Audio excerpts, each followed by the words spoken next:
ओम स्वस्ति पंथा मनुचरेम सूर्या चंद्रमसा विव पुनर्दत्ता घंता जानता संगमे मही। सिया राम मैं सब जग जानी, करहूं प्रणाम जोड़ जुग मानी। राम कहानी जो मैंने जानी मैं राजेश्वर सिंघल आप सभी का हार्दिक स्वागत करता हूं। हम राम कथा के धनुष यज्ञ के प्रसंग में चल रहे हैं। पिछले एपिसोड में जो जनक जी की प्रतिज्ञा थी, जैसा महर्षि वाल्मीकि ने लिखा, उसके 5 भाग हैं, 5 अवस्थाएं हैं, 5 स्टेजेज हैं। तो पहली स्टेज तोलन के विषय में हमने बात करी थी। तो उस तोलन पे एक बात कहते हुए हम, ताकि समझने में सहूलियत रहेगी, हम आगे चलते हैं। मान लिया किसी को एक घर बनाना है, कुछ बड़ा घर है, घर बनाना है, तो उसकी पहली स्टेज क्या है? उसका एक माप, नक्शा तय करना, नक्शा बनाना कि हमें घर अपना कैसा बनाना है। तो ये हुआ तोलन। अब हम आते हैं दूसरी स्टेज पर, जैसा कि महर्षि ने लिखा है, वेपन। मतलब अगर हमने समस्या को भली भांति जान लिया है, हमने समस्या को समझ लिया है, तो वो समस्या का दूसरी स्टेज है वेपन करना, यानी विश्लेषण करना, योजना बनाना, और योजना के अंदर उसको डिजाइन करना। भवन के उदाहरण से हम ले तो कितने कॉलम बनेंगे, रीइंफोर्समेंट के लिए क्या लगेगा, फ्लोरिंग कहां रखनी है, खिड़कियां कहां रखी जाएंगी। उसका जब पूरा डिजाइन तैयार होगा तब उसके बाद में उसकी फुटिंग कितनी गहरी रखनी है। तो जब ये सब डिजाइनिंग तैयार होगी तब उसका कंस्ट्रक्शन आरंभ होगा। तो रामचंद्र जी महाराज, मर्यादा पुरुषोत्तम रामचंद्र जी महाराज के सामने दूसरी स्टेज थी वेपन करने की, यानी जो उन्होंने एनालाइज किया है उसको सबके सामने प्रकाशित करें, प्रकाशन करें, उद्दीपन करें। इस एनालिसिस में मेरे बहुत से श्रोता ये कहेंगे कि साहब इसमें इतनी डिटेल में आप कह रहे हैं तो नहीं। तो मुझे ये कहना है कि मुंडक उपनिषद में एक वचन है, वो कहते हैं, देवा यही परोक्ष प्रिया। जो विद्वान व्यक्ति हैं वो प्रत्यक्ष को नहीं देखते हैं, वो परोक्ष को देखते हैं, जो नहीं लिखा गया है उसी को देखते हैं। श्री राम से, या कहिए राम से, मर्यादा पुरुषोत्तम श्री राम बनने की जो कथा है, उन्हीं के अंदर हम उनको गूढ़ प्रश्नों को ढूंढा है, तलाश करना है, जानना है। यही देवत्व काम है। देवत यानी दिव्य गुणों वाले का काम है। जब वो समस्या इतनी बड़ी है तो ऐसा नहीं है क्षण भर में काम हो गया। रूटीन का काम तो क्षण भर में हो सकता है, लेकिन कोई महती काम है, बड़ा काम है, विशाल काम है, तो उसका कार्य रूप, कार्य योजना बनानी पड़ती है। उसके अंदर क्या क्या रुकावटें, अवरोध हो सकते हैं, उनको बारे में जानना ही पड़ता है। अगर आप राम कथा को भली भांति समझेंगे, उस पर चिंतन करेंगे, तो ये प्रयोगात्मक रूप से मैनेजमेंट सीखने के लिए, जानने के लिए सबसे उत्तम वस्तु है। राजनीति करने के लिए यह सबसे उत्तम ग्रंथ है।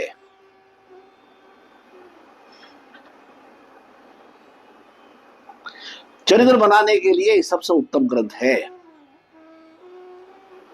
जीवन कैसा जीना है सुखमय जीवन कैसे जीना, ये सबसे उत्तम ग्रंथ है। समाज में अपनी उपलब्धि, अपने आप को स्थिति को उच्च स्थिति में प्राप्त करना है तो उसका लिए ये मूल ग्रंथ है। ये प्रयोगात्मक है, सिद्धांतात्मक नहीं है। सिद्धांत रूप से वेदों में लिखा है और उसका प्रयोग रामायण में, राम कथा में है।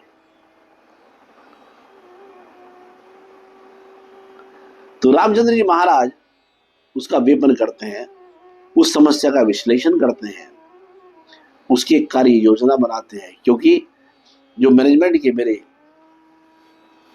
दोस्त होंगे, जो मैनेजमेंट में हैं, वो मेरे पास से सहमत होंगे कि जब तक कार्य योजना नहीं होगी, उसके आने वाले समस्याएं, अवरोध हम नहीं देखेंगे तो सफलता नहीं मिलेगी। तो उन्होंने भली भांति विश्लेषण किया,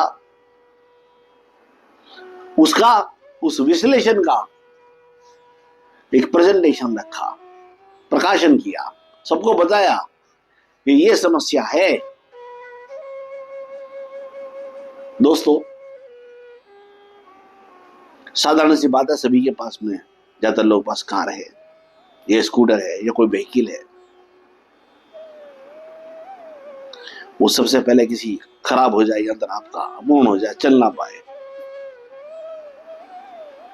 आप किसी मैकेनिक के पास में जाते हैं, वो क्या करता है, सबसे पहले वो भी तोलन करता है,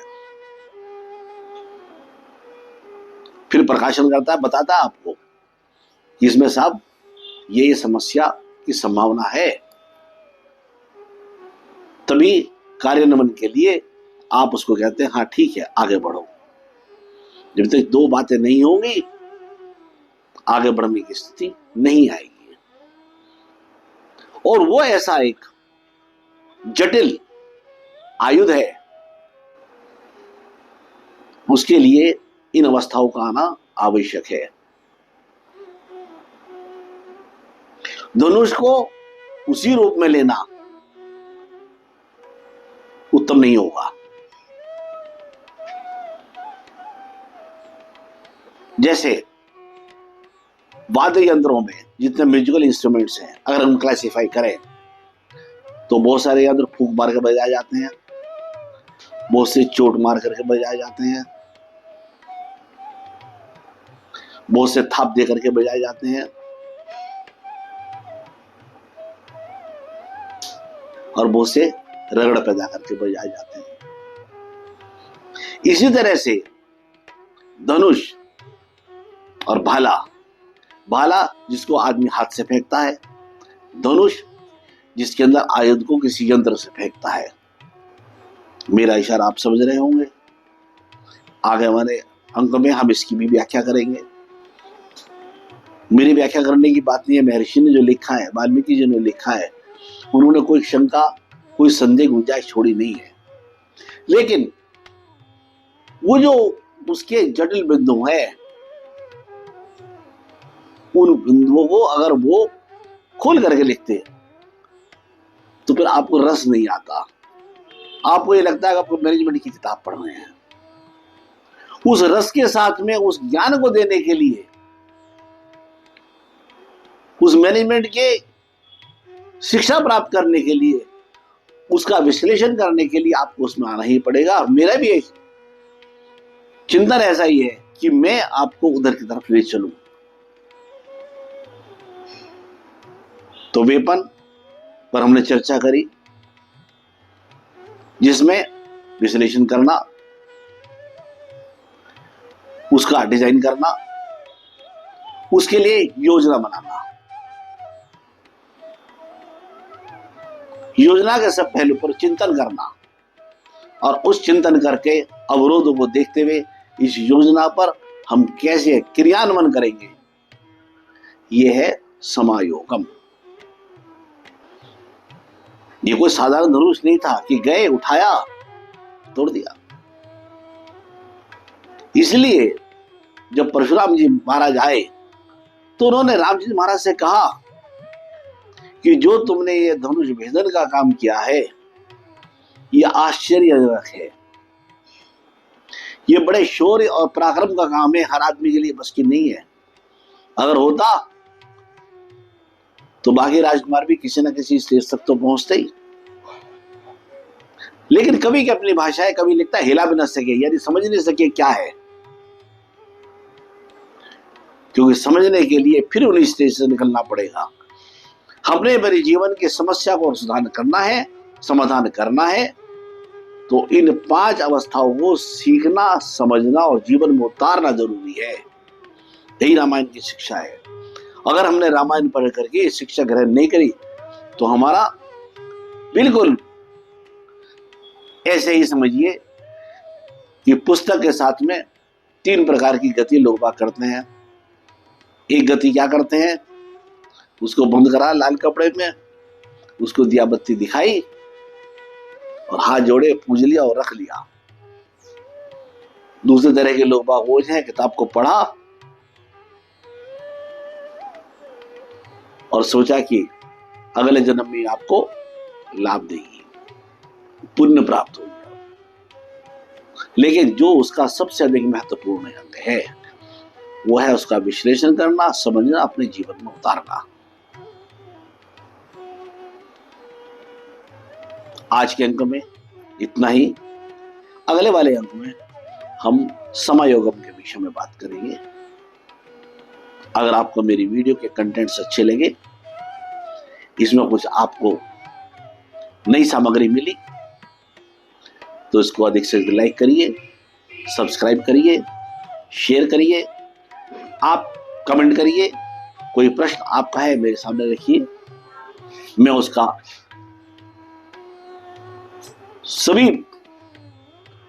सगल प्रयास करूंगा, मैं आपको उसका समाधान करने का यत्न करूंगा। अगर आप कंटेंट अच्छा लगता है अपने दोस्तों से कहिए, इससे जुड़े। जय श्री राम।